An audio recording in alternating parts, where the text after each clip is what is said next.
ਅੱਜ ਅੰਮ੍ਰਿਤ ਵੇਲੇ ਗੁਰਦੇਵ ਪਾਤਸ਼ਾਹ ਜੀ ਨੇ ਜੋ ਪਾਵਨ ਹੁਕਮਨਾਮਾ ਬਖਸ਼ਿਸ਼ ਕੀਤਾ ਹੈ, ਇਹ ਪਾਵਨ ਸ਼ਬਦ ਧੰਨ ਸ੍ਰੀ ਗੁਰੂ ਰਾਮਦਾਸ ਜੀ ਦਾ ਉਚਾਰਨ ਕੀਤਾ ਹੋਇਆ ਸੋਰਠ ਰਾਗ ਅੰਦਰ ਆਦਿ ਸ੍ਰੀ ਗੁਰੂ ਗ੍ਰੰਥ ਸਾਹਿਬ ਜੀ ਦੇ ਪਾਵਨ ਅੰਗ 607 ਤੇ ਅੰਕਿਤ ਹੈ। ਮਨੁੱਖੀ ਮਨ ਦੇ ਅੰਦਰ 24 ਘੰਟਿਆਂ ਦੇ ਅੰਦਰ ਕਰੀਬ 60,000 ਵਿਚਾਰ ਪੈਦਾ ਹੁੰਦੇ ਹਨ। ਇਹਨਾਂ ਵਿਚਾਰਾਂ ਦੇ ਅੰਦਰ ਕੁਝ ਨਕਾਰਾਤਮਕ ਔਰ ਕੁਝ ਸਕਾਰਾਤਮਕ ਹੁੰਦੇ ਹਨ।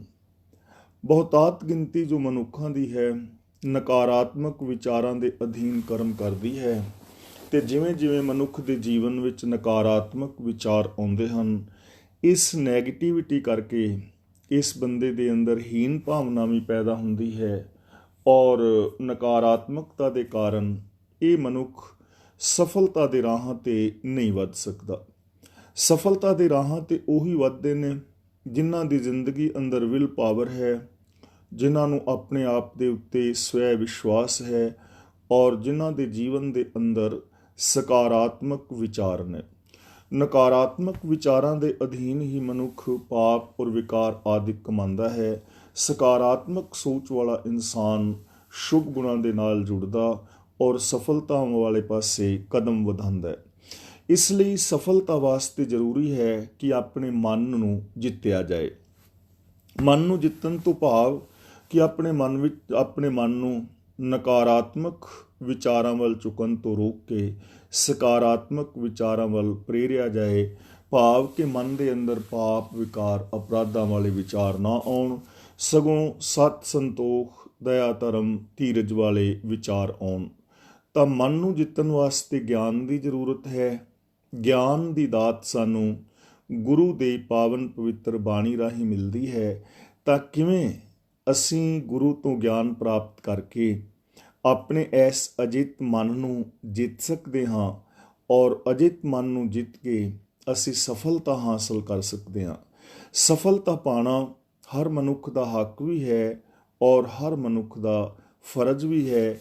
ਕਿਵੇਂ ਜੀਵਨ ਦੇ ਅੰਦਰ ਸਫਲਤਾ ਹੋਏਗੀ, ਸਾਹਿਬ ਸ੍ਰੀ ਗੁਰੂ ਰਾਮਦਾਸ ਜੀ ਮਹਾਰਾਜ ਇਸ ਪਾਵਨ ਸ਼ਬਦ ਰਾਹੀਂ ਸਾਨੂੰ ਸਮਝਾ ਰਹੇ ਹਨ। ਆਓ ਵਿਚਾਰ ਕਰਨ ਦਾ ਯਤਨ ਕਰੀਏ। ਸਭ ਤੋਂ ਪਹਿਲਾ ਬਚਨ ਗੁਰਦੇਵ ਪਾਤਸ਼ਾਹ ਕਰਦੇ ਹਨ, ਅਚਰ ਚਰੈ ਤਾਂ ਸਿੱਧ ਹੋਈ, ਸਿੱਧੀ ਤੇ ਬੁੱਧ ਪਾਈ। ਅਚਰ ਦਾ ਮਤਲਬ ਨਾ ਜਿੱਤਿਆ ਜਾਣ ਵਾਲਾ ਅਜਿੱਤ ਮਨ। ਚਰੇ ਦਾ ਮਤਲਬ ਜਿੱਤ ਲੈਂਦਾ ਹੈ। ਸਿੱਧ ਦਾ ਮਤਲਬ ਜੀਵਨ ਸੰਗਰਾਮ ਦੇ ਅੰਦਰ ਕਾਮਯਾਬੀ।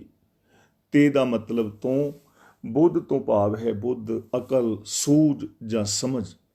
ਤਾਂ ਗੁਰੂ ਪਾਤਸ਼ਾਹ ਜੀ ਬਚਨ ਕਰਦੇ ਨੇ ਕਿ ਗੁਰੂ ਦੀ ਸ਼ਰਨ ਪੈ ਕੇ, ਗੁਰੂ ਤੋਂ ਗਿਆਨ ਦੀ ਦਾਤ ਲੈ ਕੇ, ਗੁਰੂ ਦੇ ਦੱਸੇ ਰਾਹਾਂ 'ਤੇ ਚੱਲ ਕੇ ਮਨੁੱਖ ਇਸ ਅਜਿੱਤ ਮਨ ਨੂੰ ਜਿੱਤ ਲੈਂਦਾ ਹੈ। ਯਾਨੀ ਜੀਵਨ ਸੰਗਰਾਮ ਅੰਦਰ ਵਿਕਾਰਾਂ ਵੱਲੋਂ ਇਸ ਮਨ ਨੂੰ ਰੋਕਦਾ ਹੈ, ਨਕਾਰਾਤਮਕ ਵਿਚਾਰਾਂ ਵੱਲੋਂ ਰੋਕਦਾ ਹੈ, ਸ਼ੁਭ ਗੁਣਾਂ ਔਰ ਸਕਾਰਾਤਮਕ ਵਿਚਾਰਾਂ ਵਾਲੇ ਪਾਸੇ ਆਪਣੇ ਮਨ ਨੂੰ ਪ੍ਰੇਰਦਾ ਹੈ, ਭਾਵ ਕਿ ਮਨ ਦੇ ਉੱਤੇ ਜਿੱਤ ਹਾਸਲ ਕਰਦਾ ਹੈ। ਇਸ ਕਾਮਯਾਬੀ ਤੋਂ ਮਨੁੱਖ ਨੂੰ ਸਮਝ ਆਉਂਦੀ ਹੈ, ਅਕਲ ਆਉਂਦੀ ਹੈ ਔਰ ਜਦੋਂ ਇਹ ਅਜਿੱਤ ਮਨ ਨੂੰ ਜਿੱਤਦਾ ਹੈ, ਇਹਨੂੰ ਸਫਲਤਾ ਮਿਲਦੀ ਹੈ।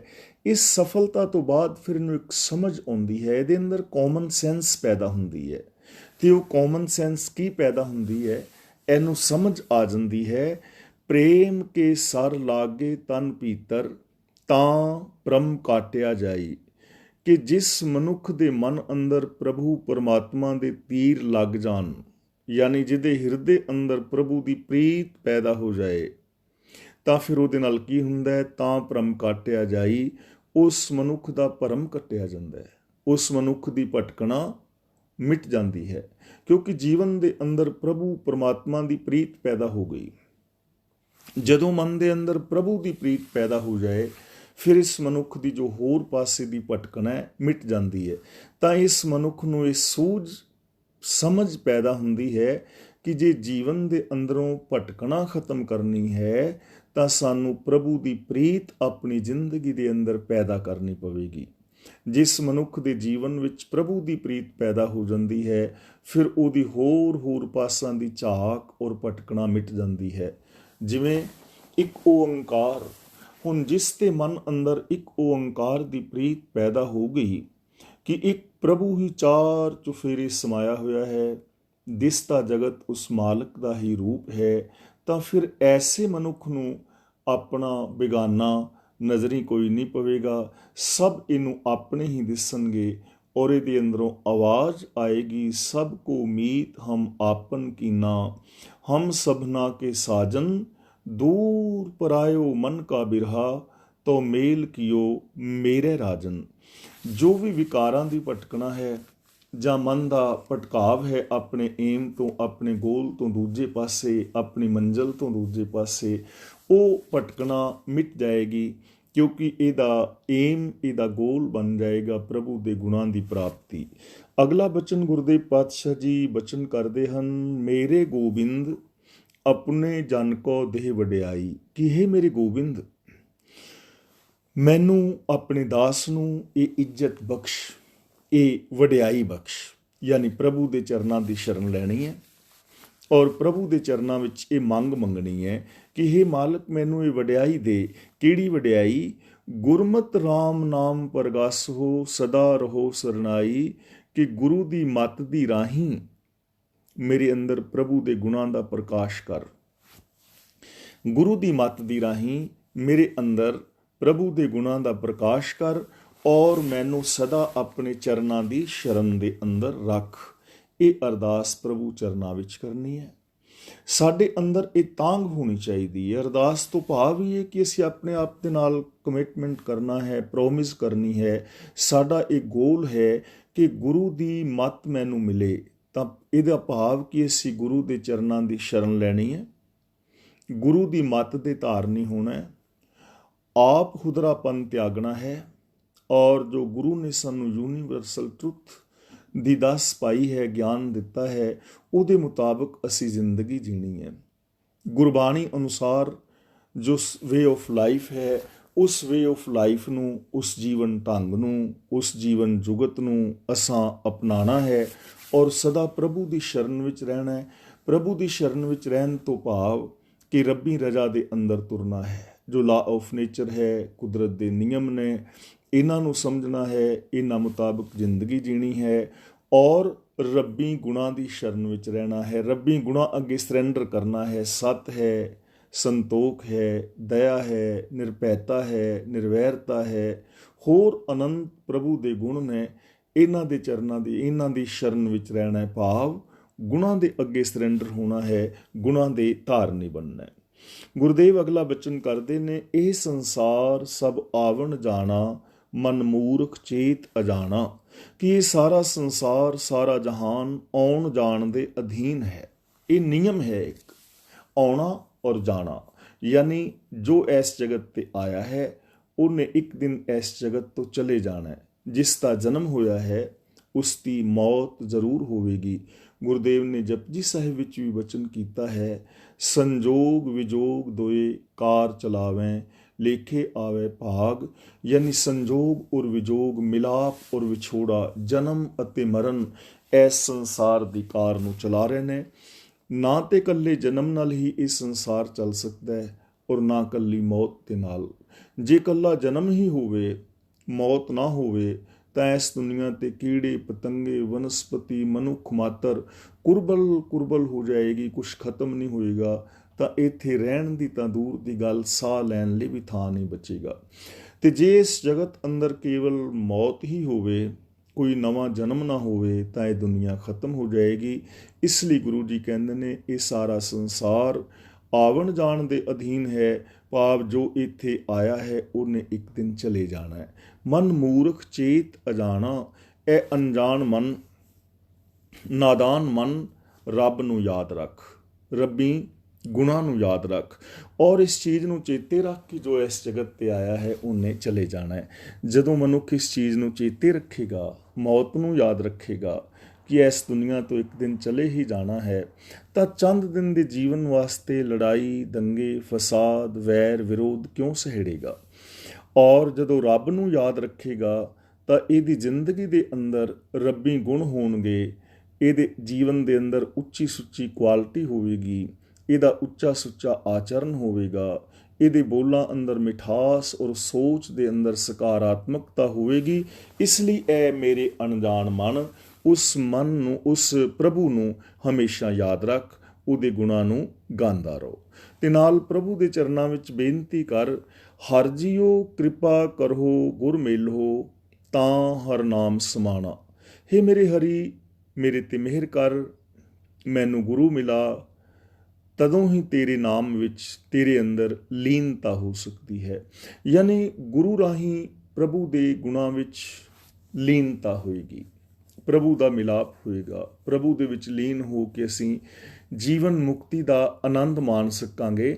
ਇਸ ਲਈ ਜ਼ਰੂਰਤ ਹੈ ਕਿ ਅਸੀਂ ਗੁਰੂ ਦੇ ਚਰਨਾਂ ਦੀ ਸ਼ਰਨ ਲਵੀਏ, ਗੁਰੂ ਗਿਆਨ ਮੁਤਾਬਕ ਅਸੀਂ ਜ਼ਿੰਦਗੀ ਜੀਵੀਏ, ਮਨ ਕਰਕੇ, ਬਚਨਾ ਕਰਕੇ ਔਰ ਕਰਮਾਂ ਕਰਕੇ।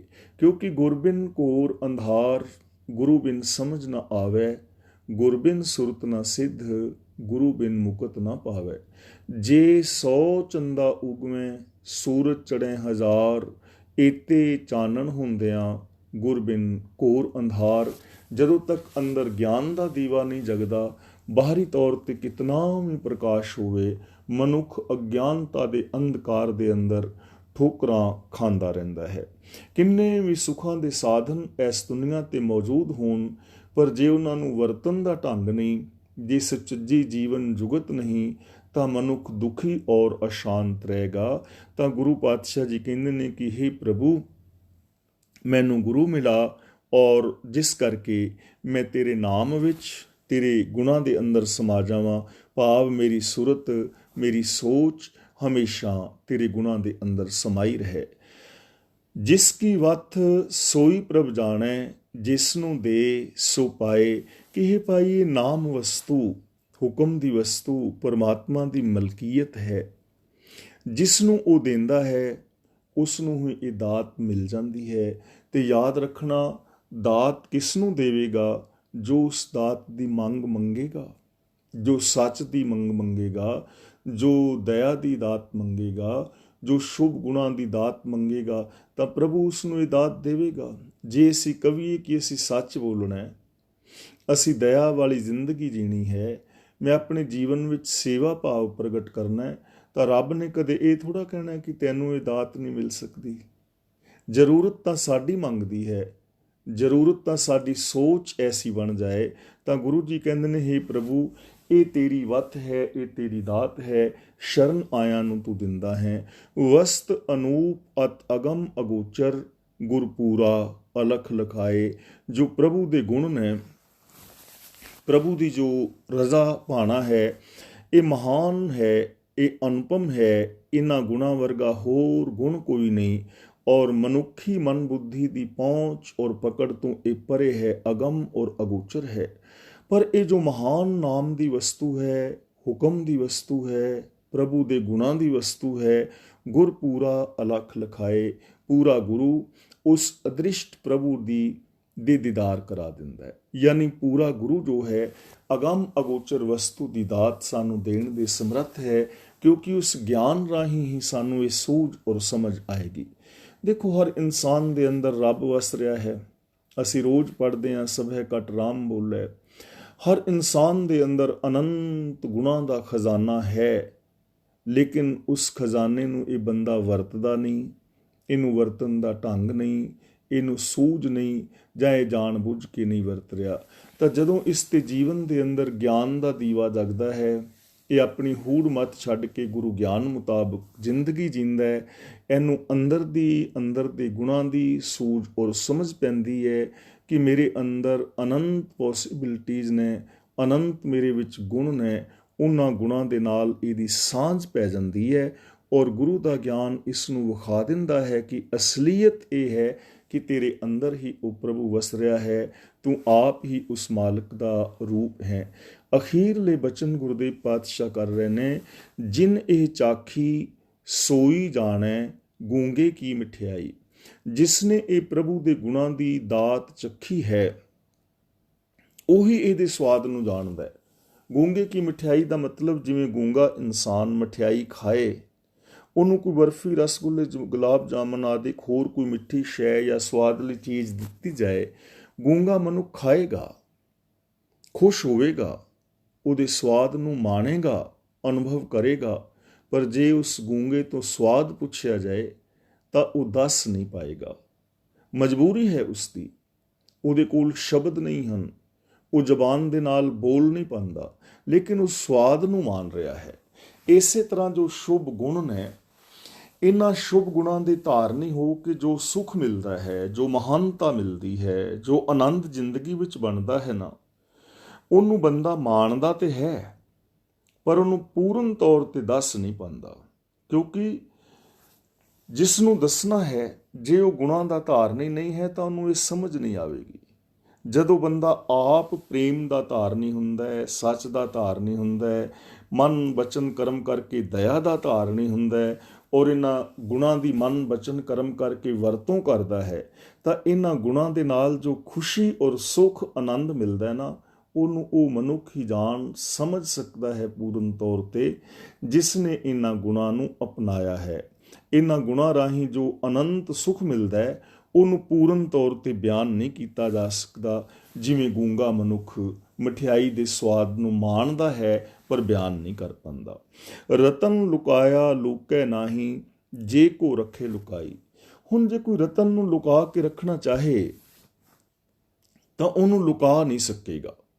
ਜੋ ਨਾਮ ਰਤਨ ਹੈ, ਜੋ ਸ਼ੁਭ ਗੁਣਾਂ ਦੇ ਕੀਮਤੀ ਰਤਨ ਨੇ, ਜਿਸ ਮਨੁੱਖ ਦੇ ਅੰਦਰ ਇਹ ਪੈਦਾ ਹੋ ਜਾਣ ਮਨ ਬਚਨ ਕਰਮ ਦੇ ਅੰਦਰ, ਤੇ ਜੇ ਉਹਨਾਂ ਨੂੰ ਲੁਕਾਉਣਾ ਵੀ ਚਾਹੇ ਤਾਂ ਉਹ ਲੁਕਾ ਨਹੀਂ ਪਾਏਗਾ। ਕਾਰਨ ਇਹ ਹੈ ਕਿ ਉਹ ਸ਼ੁਭ ਗੁਣ ਉਹਦੇ ਬੋਲਾਂ ਚੋਂ, ਉਹਦੇ ਸੁਭਾਅ ਚੋਂ, ਉਹਦੇ ਵਿਹਾਰ ਦੇ ਅੰਦਰੋਂ ਹਰ ਥਾਂ ਪ੍ਰਗਟ ਹੋਣਗੇ। ਉਹਨਾਂ ਗੁਣਾਂ ਨੂੰ ਕਿਵੇਂ ਲੁਕਾਓਗੇ? ਲੁਕਾਉਣ ਦਾ ਕੋਈ ਸਾਧਨ ਨਹੀਂ ਹੈ। ਜਿਸ ਮਨੁੱਖ ਦੀ ਸੋਚ ਦੇ ਅੰਦਰ ਰੱਬ ਆਵਸਿਆ, ਜਿਹਦੇ ਅੰਦਰ ਉਸ ਪ੍ਰਭੂ ਦੇ ਗੁਣ ਪ੍ਰਗਟ ਹੋ ਗਏ, ਉਹ ਲੁਕਾਉਣਾ ਚਾਹੇ ਤਾਂ ਲੁਕਾ ਨਹੀਂ ਪਾਏਗਾ। ਭਾਵ ਕਿ ਉਹਦੇ ਜੋ ਸ਼ੁਭ ਗੁਣ ਨੇ, ਸ਼ੁਭ ਗੁਣਾਂ ਦੀ ਸੁਗੰਧ ਹੈ, ਮਿਠਾਸ ਹੈ, ਉਹਦੇ ਵਰਤੋਂ ਵਿਹਾਰ ਦੇ ਅੰਦਰੋਂ ਪ੍ਰਗਟ ਹੋਵੇਗੀ, ਔਰ ਉਸ ਨੂੰ ਇਸ ਜਗਤ ਦੇ ਅੰਦਰ ਮਾਨ ਆਦਰ ਔਰ ਸਤਕਾਰ ਸੁੱਖ ਮਿਲੇਗਾ। ਅਖੀਰ ਵਿੱਚ ਗੁਰੂ ਜੀ ਕਹਿੰਦੇ ਨੇ, ਸਭ ਕੁਛ ਤੇਰਾ ਤੂੰ ਅੰਤਰਜਾਮੀ, ਤੂੰ ਸਭਨਾ ਕਾ ਪ੍ਰਭ ਸੋਈ। हे ਪ੍ਰਭੂ, ਇਹ ਸਾਰਾ ਸੰਸਾਰ, ਇਹ ਸਾਰਾ ਜਗਤ ਤੇਰੀ ਖੇਲ ਹੈ, ਇਹ ਤੇਰਾ ਸਰਮਾਇਆ ਹੈ, ਇਹ ਤੇਰਾ ਰੂਪ ਹੈ, ਔਰ ਤੂੰ ਅੰਤਰਜਾਮੀ ਹੈ। ਹਰ ਇੱਕ ਦੇ ਅੰਦਰ ਦੀ ਭਾਵਨਾ ਨੂੰ, ਦੁੱਖ ਸੁੱਖ ਨੂੰ, ਚੰਗੇ ਮਾੜੇ ਗੁਣਾਂ ਨੂੰ ਤੂੰ ਜਾਣਨ ਵਾਲਾ ਹੈ। ਤੂੰ ਸਭਨਾ ਕਾ ਪ੍ਰਭ ਸੋਈ। ਸੋਈ ਦਾ ਮਤਲਬ ਸਾਰ ਰੱਖਣ ਵਾਲਾ, ਤੂੰ ਸਾਰਿਆਂ ਦੀ ਸਾਰ ਲੈਣ ਵਾਲਾ ਹੈ। ਹੁਣ ਇੱਥੇ ਗੱਲ ਸਮਝਣ ਵਾਲੀ ਹੈ ਕਿ ਰੱਬ ਅੰਤਰਜਾਮੀ ਹੈ, ਅੰਦਰ ਦੀ ਭਾਵਨਾ ਨੂੰ ਜਾਣਨ ਵਾਲਾ ਹੈ। ਰੱਬ ਨੂੰ ਇਮੋਸ਼ਨਲ ਬਲੈਕਮੇਲ ਨਹੀਂ ਕੀਤਾ ਜਾ ਸਕਦਾ। ਰੱਬ ਅੱਗੇ ਚਲਾਕੀਆਂ ਨਹੀਂ ਚੱਲ ਸਕਦੀਆਂ। ਦੁਨੀਆ ਵਿੱਚ ਆਮ ਬੰਦੇ ਦੇ ਨਾਲ ਤੁਸੀਂ ਚਲਾਕੀ ਕਰ ਲੋਗੇ, ਕਿਸੇ ਦੂਜੇ ਨੂੰ ਇਮੋਸ਼ਨਲ ਬਲੈਕਮੇਲ ਕਰ ਲੋਗੇ, ਕਿਉਂਕਿ ਉਹ ਬੰਦਾ ਅੰਦਰ ਦੇ ਭਾਵਨਾ ਨੂੰ ਨਹੀਂ ਜਾਣਦਾ। ਲੇਕਿਨ ਰੱਬ ਤੋਂ ਕਿਵੇਂ ਲੁਕਾਓਗੇ? ਆਪਣੇ ਆਪੇ ਤੋਂ ਕਿਵੇਂ ਲੁਕਾਓਗੇ? ਮੈਂ ਤੁਹਾਡੇ ਕੋਲ ਤਾਂ ਝੂਠ ਬੋਲ ਲਵਾਂਗਾ, ਹੋ ਸਕਦਾ ਹੈ ਤੁਹਾਨੂੰ ਸਮਝ ਨਾ ਆਵੇ ਮੇਰੇ ਝੂਠ ਦੀ, ਪਰ ਮੈਂ ਆਪਣੇ ਆਪੇ ਤੋਂ ਕਿਵੇਂ ਲੁਕਾਵਾਂਗਾ? ਮੈਨੂੰ ਤਾਂ ਪਤਾ ਹੈ ਨਾ ਕਿ ਮੈਂ ਝੂਠ ਬੋਲ ਰਿਹਾ। ਮੇਰੇ ਅੰਦਰ ਵਸਦਾ ਹੋਇਆ ਰੱਬ ਜਾਣਦਾ ਹੈ ਨਾ, ਮੇਰੇ ਅੰਦਰ ਉਹ ਆਪ ਹੀ ਤੇ ਵਸ ਰਿਹਾ ਹੈ। ਮਨ ਤੂੰ ਜੋਤ ਸਰੂਪ ਹੈ, ਆਪਣਾ ਮੂਲ ਪਛਾਣ। ਆਪਣੇ ਆਪੇ ਤੋਂ ਬੰਦਾ ਕਿਵੇਂ ਲੁਕਾਏਗਾ? ਇਸ ਲਈ ਜੇ ਅਸੀਂ ਸੁੱਖ ਮੰਨਣਾ ਹੈ ਤਾਂ ਸਾਨੂੰ ਅੰਦਰੋਂ ਬਾਹਰੋਂ ਇੱਕ ਹੋਣਾ ਚਾਹੀਦਾ ਹੈ। ਪ੍ਰਭੂ ਅੰਤਰਜਾਮੀ ਹੈ, ਇਸ ਲਈ ਜੇ ਪ੍ਰਭੂ ਤੋਂ ਕੋਈ ਦਾਤ ਲੈਣੀ ਹੈ, ਸੁੱਖ ਮੰਨਣਾ ਹੈ, ਤਾਂ ਸਾਨੂੰ ਕਥਨੀ ਔਰ ਕਰਨੀ ਦੇ ਪੂਰੇ ਹੋਣਾ ਪਵੇਗਾ। ਪਹਿਲੀ ਗੱਲ, ਪ੍ਰਭੂ ਦੀ ਜਿਸ ਦੇ ਨਾਲ ਪ੍ਰੀਤ ਹੋਏਗੀ ਉਹ ਕਥਨੀ ਕਰਨੀ ਦਾ ਪੂਰਾ ਹੋਏਗਾ। ਤੇ ਦੂਜੀ ਗੱਲ, ਪ੍ਰਭੂ ਸਾਰਿਆਂ ਦੀ ਸਾਰ ਲੈਣ ਵਾਲਾ ਹੈ।